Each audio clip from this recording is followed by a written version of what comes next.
Does the latest firmware update on the Mini 3 Pro mean that we finally have an image that matches its name? Now today we are looking at the latest firmware update for the Mini 3 Pro. It adds a few new features, but the main one that I want to talk about, and I think the main big difference you're going to have from before, is the added ability to adjust the sharpness and noise reduction on the Mini 3 Pro. Now this is a big deal because although the Mini 3 Pro does have a great image quality, incredible considering how small the drone is, it unfortunately never quite lived up, I think, to the Pro name. Comparing it to the Mavic 2 Pro, you know, a much older drone, but arguably a much more professional drone, it was close. Certainly in terms of detail, it's there, but I just felt the image was just over sharpened. Well, good news, we now have the ability to actually control that. We can control the noise reduction, we can control the sharpness, and well, does it make a difference? Does this now make the Mini 3 Pro a proper professional drone? So why does this all matter? Why do we care about having control over the sharpness and the noise reduction? A sharper image doesn't necessarily mean a more detailed image, and that's certainly the case when it comes to these drones. When you have an over-sharpened image, it looks kind of like a mobile phone footage. It's, you know, trying too hard to give detail where there really isn't any. What we want is to see a lot of detail in the image. And I think the Mini 3 Pro can definitely produce that, but unfortunately because of that aggressive sharpness, it often got hidden. Now with noise reduction, it's kind of dealing with the opposite end. Often in the shadowy areas on a small sensor, you're gonna get a lot of noise. So of course, the manufacturers want to reduce down the noise in the image, so it looks nicer.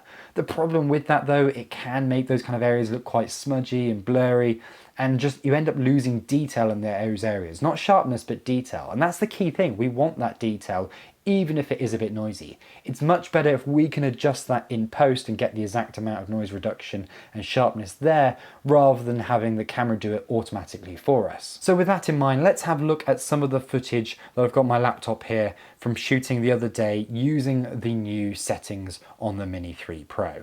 To start off, I thought let's go to the extreme. Let's put in +2 sharpness and +1 noise reduction to see how bad we could make the image look out of the Mini 3 Pro. And yes, definitely when you look at this, it's definitely over sharpened. Next up, I moved on to having it set at 0. So this is basically what the drone was set to before adding this update. And you know what, it looks fine. It definitely is a bit too sharp. I think when you look at the leaves down in the low areas of the screen, that's where you kind of notice it. You also notice it on the hard edges of buildings. No, not so much on this one, but I've certainly noticed it when there's been a bright light on a building or many buildings and they're quite small, and that over sharpness can just kind of make the image just look a bit too digital. Certainly when you move to the other extreme end of -2 for both noise reduction and sharpness, the image does look a lot softer here. Now the noise isn't too bad. I was surprised actually there that I was expecting a much noisier image at this point, but even in those darker shadows of the trees there, it still looks pretty good. Now I am only at 100 ISO here, it is daytime, so obviously if you bump that ISO up, you would notice a bigger difference. But I think most of the time we're going to be flying these drones in the daylight at 100 ISO. Now, someone who knows drones far better than I ever could is of course Philip Bloom, and his recommendation was to go with -2 sharpness and -1 noise reduction. So for the rest of the shots, that's what I actually went with for my drone flying.